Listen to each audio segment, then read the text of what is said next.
RBI के पूर्व governor Raghuram Rajan ने एक ऐसा बयान दिया है जिससे पूरी दुनिया में खलबली मच गई है।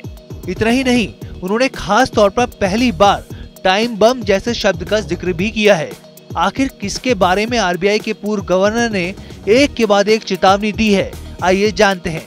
रघुराम राजन ने दुनिया की सबसे बड़ी अर्थव्यवस्था के बारे में कई अहम बातें कही हैं। रघुराम राजन ने कहा है कि दुनिया का सबसे शक्तिशाली देश टाइम बम के मुहाने पर खड़ा है।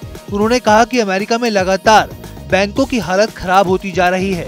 हाल ही में 3 बड़े बैंक धराशायी हो गए और ऐसे में अमेरिका के सामने अब कई बड़ी चुनौतियां तैयार हैं। रघुराम राजन ने कहा कि डोमिनोज इफेक्ट के चलते बैंकों के सामने कई तरह के चैलेंज आ रहे हैं। अर्थशास्त्र में डोमिनोज इफेक्ट का मतलब होता है एक छोटी घटना जो आगे चलकर बड़ी हो जाती है और उसका कई तरह से अच्छा या बुरा प्रभाव पड़ता है।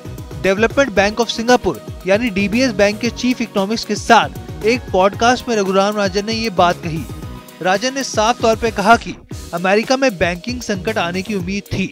शायद अमेरिकी अथॉरिटीज को पता था कि इस संकट के चलते आर्थिक हालात को संभालना मुश्किल हो सकता है। अब जो कोशिश हो रही है वो रिस्कलेस कैपिटलिज्म यानी कि बिना रिस्क के पूंजीवाद को बढ़ावा देने की हो रही है। आरबीआई के पूर्व गवर्नर यही नहीं रुके, बल्कि राजन ने अमेरिकी सरकार की कई खामियों का जिक्र किया। उन्होंने कहा कि अमेरिकी अथॉरिटीज इस बैंकिंग संकट से सही तरीके से निपट नहीं रही हैं। शॉर्ट टर्म की समस्या को डिपॉजिट पर रखे इंश्योरेंस से सुलझाया गया है, लेकिन लॉन्ग टर्म की समस्या अभी भी मौजूद है। बैंकों के लिए डिपॉजिटरों के पैसों को संभालना और बढ़ाना दोनों ही बड़ी चुनौतियां बन रही हैं और जमाकर्ता अपने पैसों की पूरी सुरक्षा चाहते हैं। अमेरिका में सेफ एसेट यानी कि बाजार के उतार चढ़ावों से दूर वाले इंस्ट्रूमेंट पर ब्याज दरें काफी बढ़ी हुई हैं, इसलिए निवेशक अपने पैसों को वहां इन्वेस्ट कर रहे हैं। ऐसे में बैंकों के सामने लॉन्ग टर्म प्रॉफिटेबिलिटी को बरकरार रखना मुश्किल हो रहा है। राजन ने कहा कि लगातार ब्याज दरों में बढ़ोतरी बैंकों के लिए संकट पैदा कर रही है। इस परेशानी से निकलना उनके लिए मुश्किल हो रहा है। इसके लिए उन्हें मजबूत रास्ता निकालना पड़ेगा।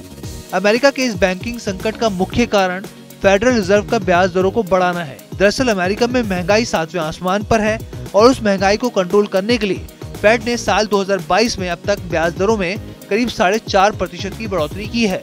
इसी फैसले के चलते सिलिकॉन वैली और फर्स्ट रिपब्लिक जैसे बैंक डूब गए हैं, क्योंकि निवेशकों ने फिक्स्ड इनकम में निवेश करना ज्यादा बेहतर समझा। इसके चलते पुराने बॉन्ड और सिक्योरिटीज पर यील्ड घट गई है। इससे बैंकों को जबरदस्त तरीके से नुकसान हुआ है। राजन ने कहा कि अमेरिका में बैंकिंग संकट से बचने के लिए जो कोशिशें हो रही हैं, वो रिस्कलेस कैपिटलिज्म को बढ़ावा दे रही हैं। वीडियो पसंद आया तो हमें लाइक, कमेंट, शेयर और सब्सक्राइब जरूर करें।